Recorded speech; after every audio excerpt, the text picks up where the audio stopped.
services, the subscription, but you join the club, and which means you can be physically activated when you step into geofenced experiences and a lot more just by wearing a piece of clothing. And so, I'm personally very excited about the word Phygital. I don't get, what's the issue. So maybe we start from this way. Sure. So, hi everyone, my name is Anna Bombol.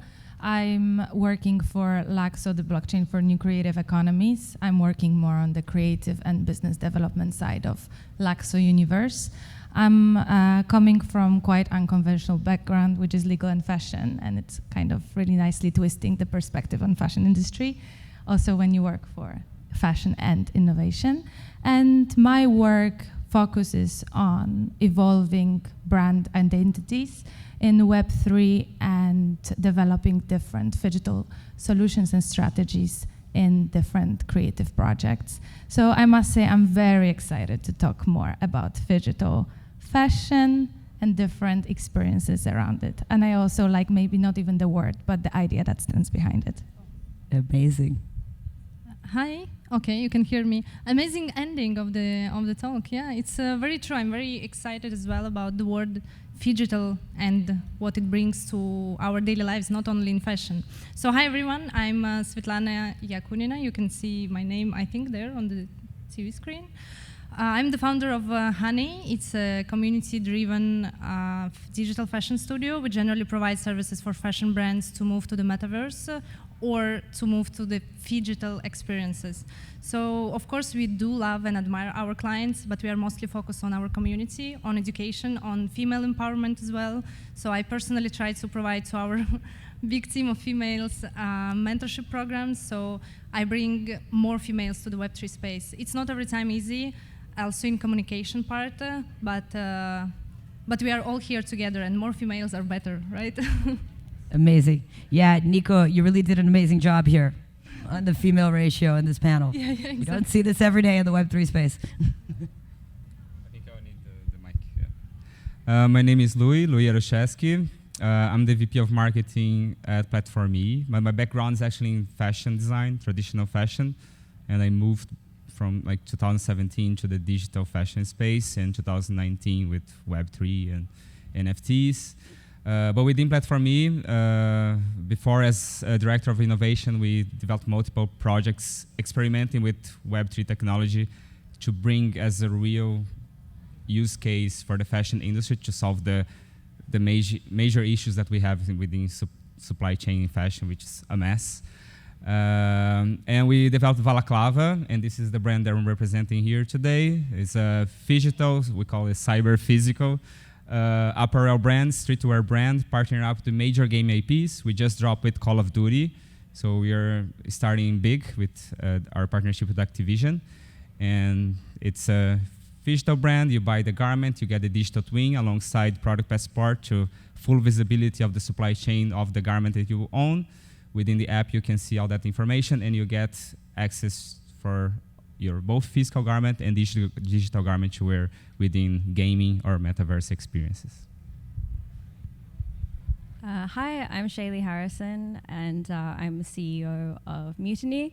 We're a digital fashion network. We work with high creative, avant-garde fashion designers, and we cover the production, promotion, sales, and marketing, creating assets for game characters, virtual marketplaces, virtual worlds, naturally working with traditional fashion designers. That also comes with a physical element, whether that's events, experiences, clothing items.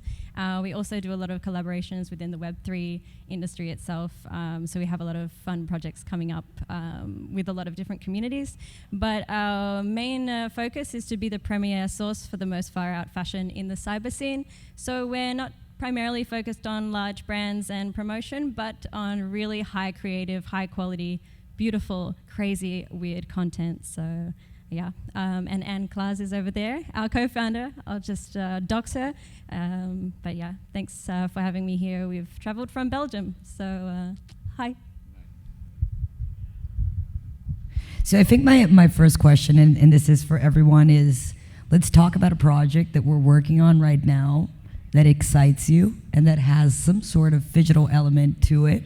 And why is it that it had to be done with Web3? You look very precisely at me, so let's start there. Maybe to keep some element of surprise of what we are holding for the future, I would start with the reasoning behind why do we need Web3 and why actually we work on phygital aspects. I find it particularly inspiring that we can collect quite fragmented identities of physical objects and experiences, and not only expand their lifespan, but also add to it element of virtualization. So this is where and obviously add element of authenticity and transferability of their lifespan later on. So particularly when we talk about luxury items or fashion in general, we can find the importance of introducing these solutions in Web3.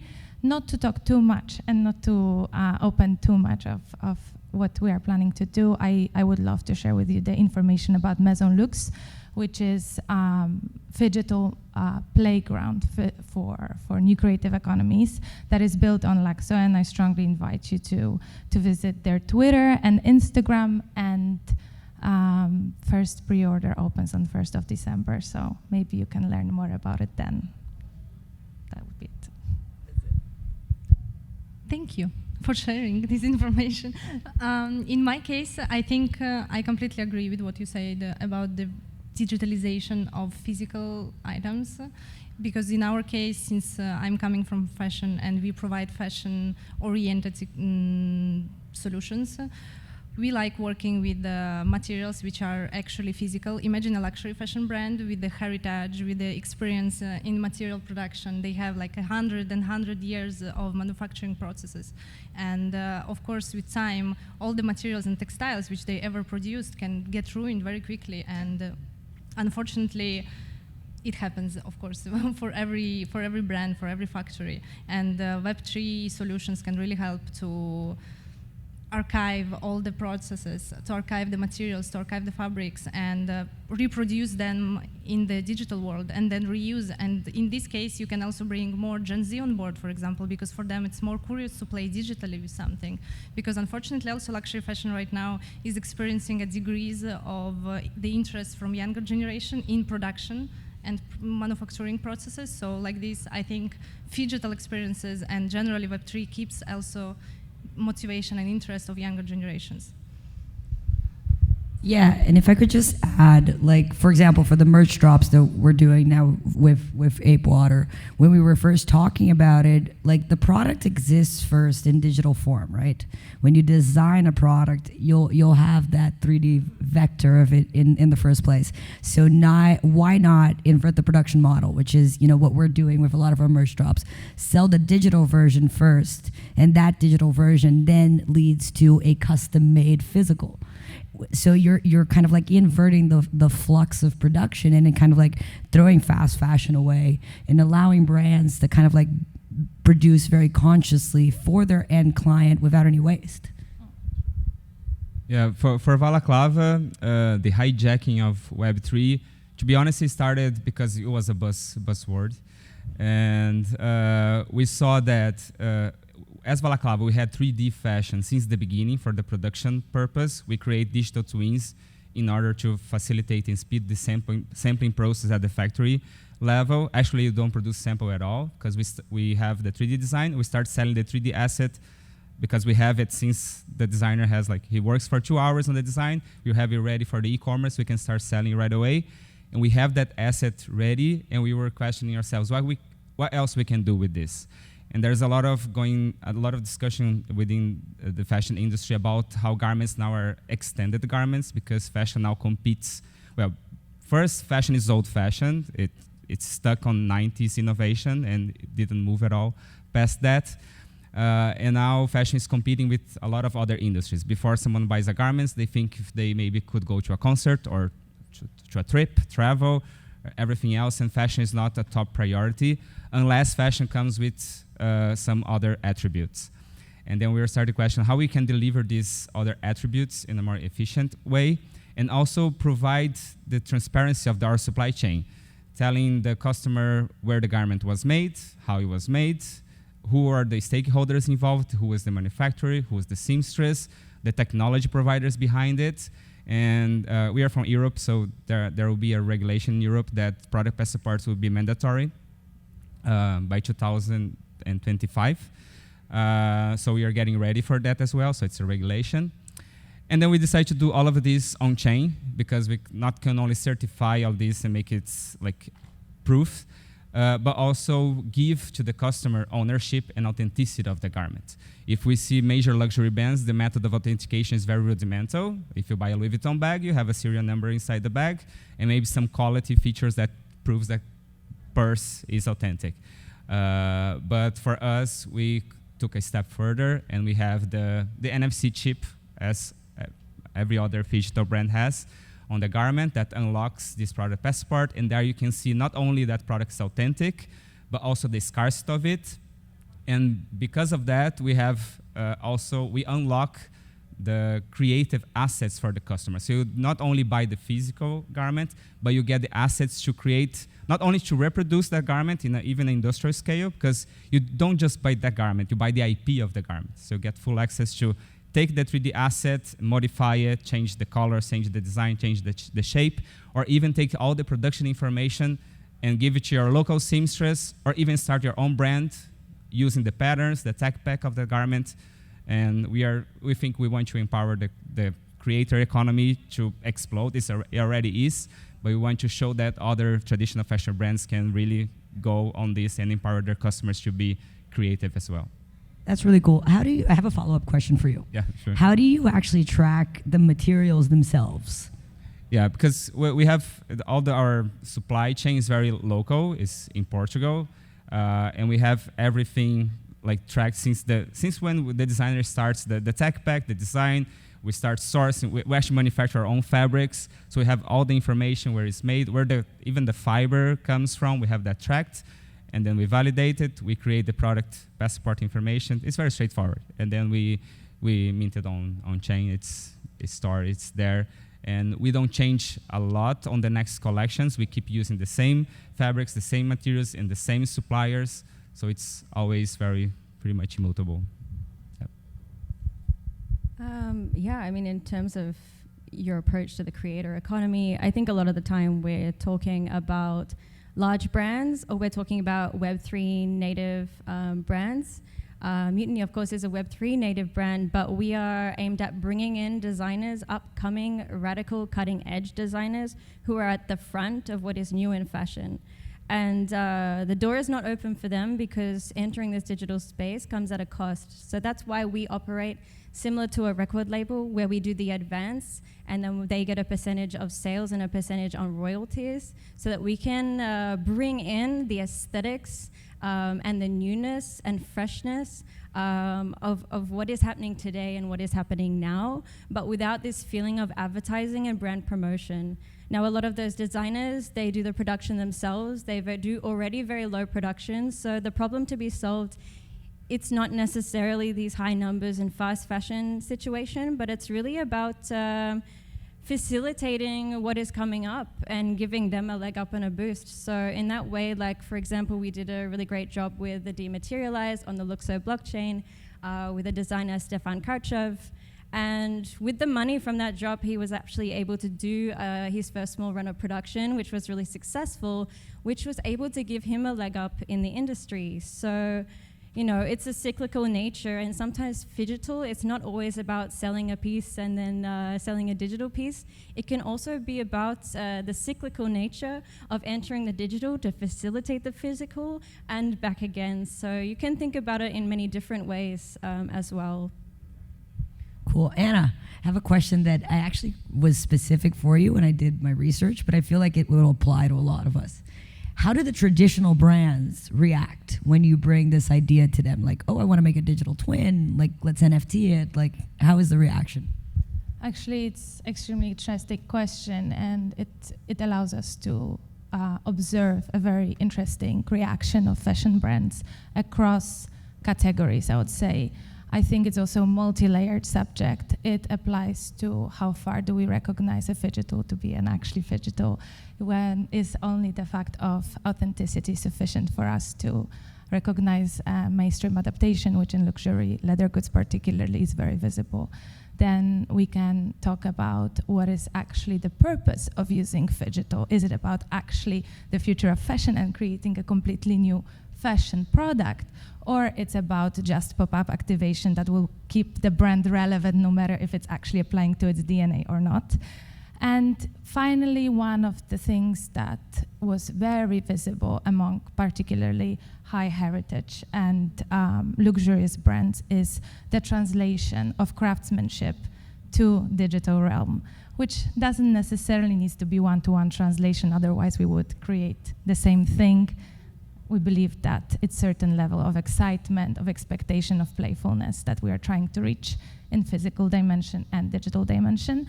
So all in all, I believe that we are in the very beginning stage of developing, creating, and exploring the layers of Phygitals, but brands seem to react very enthusiastically, but with certain level of consciousness. What does it mean for their brands and their identities and their future, really? Yeah, but overall they're curious. That's what has been our experience. Like they're talking to a lot of people, so there's opportunity out there for sure. I might interject on that a little, because I do find that a lot of the representatives from the brands I meet, they are from marketing. A lot of my friends who work for Balenciaga, Raf Simons, Louis Vuitton, they don't have a clue. The designers are quite a lot of the time far removed from the process, and I'm not saying that's with every brand, but it's just something that I've noticed, because I do think the designers themselves, if they actually understood or knew what was going on, would love to sink their teeth into this. But a lot of the time, and you also notice it from what content is being released, it comes from the marketing side a lot of the time. So that's why I feel like the creativity hasn't quite been pushed from these brands yet, because yeah, these are very large teams and not everybody knows. And a lot of the time the head designer has no idea. Yeah. And how does it impact sustainability? First, knowing the traceability aspect of the garment. No one really knows where the garments that we're wearing now were produced. I doubt anyone checked the labels here. But if you would see that, knowing that that's true information will be questionable, but using blockchain technology, you have that backup and proved, and it's mutable. It doesn't change. Even if you lose the label, it's there, it's stored. Nobody can change that. So you have traceability as one of the key elements for sustainability. Then a link with the 3D side of things. Imagine like the Balaclava model of production, or any brand could start selling digital garments first and only produce the physical version if a garment is actually sold. So brands could start operating an inventory-less model, meaning you don't have stock of any garment, and this would allow new designers to launch their own brands, because a big entry barrier now when you're starting a brand is committing to stock. You have to have an MOQ of thousands and thousands of garments, and sometimes you are not sure if that's going to sell, and then you have to either sell that on a lower price, sales, or as major brands they are doing, they're burning, throwing these garments on landfill. So this is a major issue for the environment. So we could just flip the model of production, using 3D, selling 3D garments first, checking the interests of the audience, and then produce the physical version once a sale is made, or once the client triggers or claim the physical version, because I could buy the digital one, keep it just the digital, sell, resell it on the secondary markets, and then sometimes in the lifetime, one person decides to claim the physical garment for themselves. It's still an on-demand model of production that could shift the whole way that the fashion industry operating, which is very wasteful. A lot of trash being made. Could I maybe throw something in the mix that I heard recently that I thought was really interesting? There was a local brand in Belgium that started this secondary exchange where you can bring in your secondhand items and then you get a percentage off your next order. now these are kind of new concepts that are coming up, and the response was huge. And within the first month, they had 37,000 items returned, which is mental. Now they have to house the items, they have to hire new staff to re-wash, photograph, resell the items again.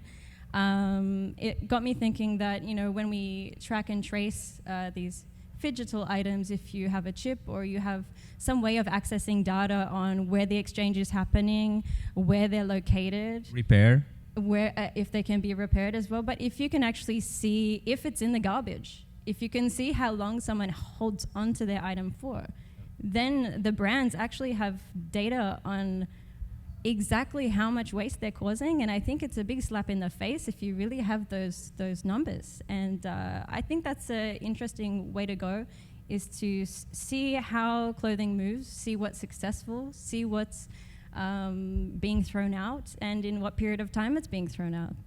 Yeah.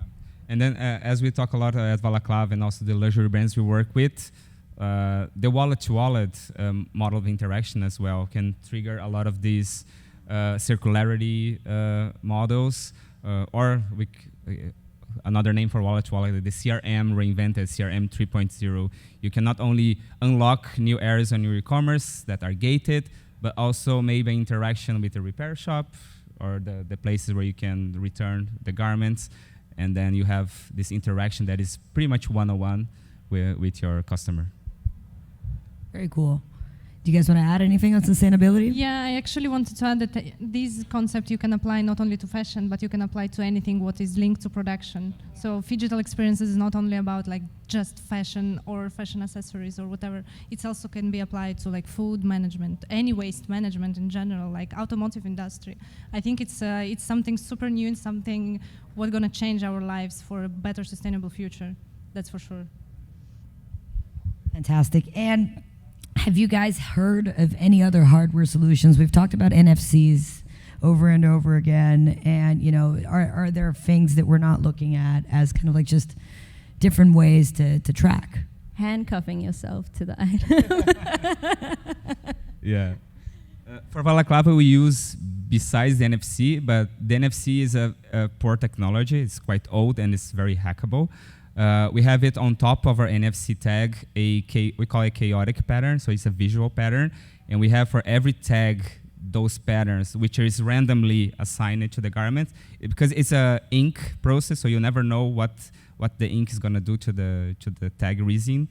So it's very random. We have the database for all the tags that are done with that visual information, and then we link that visual pattern with the data. So we have the database on top of the NFC that makes unhackable pretty much, because it's a unique pattern. So besides a unique NFT, unique token, you have a unique tag associated with data on the blockchain. So it's like an ink QR code on top of the NFC. Yeah, exactly. Yeah. But unfortunately, there is still no way to link a token with a garment. We have like PBS now, but it's still, there's no way you can prove that garment is linked to a digital information. If anyone has a solution for that, I would love to hear. I mean, it's still even hard to link a digital asset on the blockchain already. So I think solving that first would be great. And fleshing this out is definitely up for grabs, if anyone wants to. I want to, leave time. We only have like 5 minutes left for questions. Like if anybody wants to be a brave volunteer, but if not, we'll just keep chatting. But, I'm sure people are curious. We have such an amazing panel here. Yeah, maybe I wanted to actually add on how we educate generally, how it's important to educate fashion brands as well. Not only like the community and like people together that we meet, we try to like collect the information and things like that, but it's also very important to educate brands on how and where we can move, how Web3 can solve the problems, how Web3 can bring more sustainable solutions, and it's an important topic to consider every time you create any project, because not only designers don't know what they're doing, but also like executives, they don't know what they're doing. So it's important to have like these kind of meetings where you explain the things and the possibilities of Web3 generally. For sure. And on that front, like, can you talk about a project that worked out well, where you used the digital ecosystem to expand the impact of a physical activation?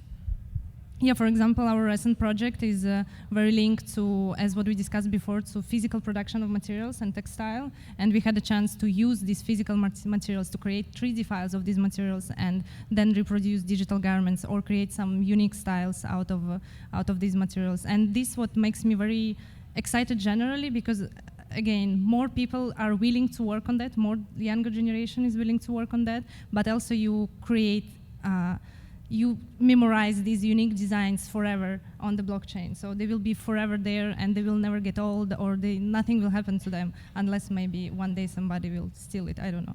But the point, yeah, the main focus is that it will be forever there, the digital assets will be there, and the heritage, the design, and all the information will remain on blockchain. So this really makes me very excited. Maybe more indirectly, I'd like to respond to actually tackling the subject of Phygitals and also certain level of adaptation among the audience. I think we're also talking about the future of Phygitals, and future encompasses a lot of elements, including the aspects of productions that we can trace, the connection, the hardware between the physical object and the digital object or experience. However, we are not necessarily talking about how we are approaching the audiences. We are starting with the digital or very technical approach to it, while for many people it's quite intimidating subject. Fashion and physical elements that surround us are still something that most of us are familiar with, are not afraid to explore. And I would be more curious about understanding or exploring the evolution of connection of the physical object and its virtualization. And what is the first step on the virtual side? What is the second step? What is the third step? Why do we have to start from the 10th step back? So that's just the thought that is on the side of how we are evolving from now and what the future actually holds. Question? All right, first of all, I want to thank for this amazing panel, great insights here. Blake, Farfetch Dream Assembly Basecamp at Outlier Ventures. My question is more about the physical and digital connection. We discussed NFC chips, but that's a way that requires integration in manufacturing and cannot be applied in retrofit to assets of other brands. I wanted to ask if you see any ways to solve that problem purely on the software level, in a way that some of the other assets, let's say a luxury bag, can be retrofitted and kind of registered as a digital and physical connection. We're doing exactly that, so I'm just going to jump at it, but I'm sure you're going to go for it as well. But we're integrating straight to POS. So it works for items that have unique serial numbers and SKUs, right? So we integrate straight into the brand POS, and we pull the SKU of the item, we pull the serial number of the item, we pull the color of the item, and we mint a NFT in store. So when you go to Saint Laurent, for example, and you buy an item, they already have a scanned QR code so that you can capture your own data so that they can send their Web 2 certificate of authenticity. So this is already kind of like thought of a little bit. So the integration is really simple. So we're already integrated with Lightspeed, which is one of the biggest POS solutions. And then the NFT is basically your new certificate of authenticity with the same unique serial number attached to the NFT and to the physical product. But for physical art, which is how we started, we had unique characteristics of the item also built into the smart contract. So in my mind, the solution goes into deepening the metadata that we're actually putting on chain. Did you think about what happens when you transfer the garment? How the digital information is also transferred? Yeah, everything's transferred. Yeah? Okay. Everything's transferred. It's all built into the smart contract. I can show you after. Yeah. Anyone else? We may have time for we don't have time for one more question? We're good. I mean, thank you so much. Thank you so much. Panel. Thank you.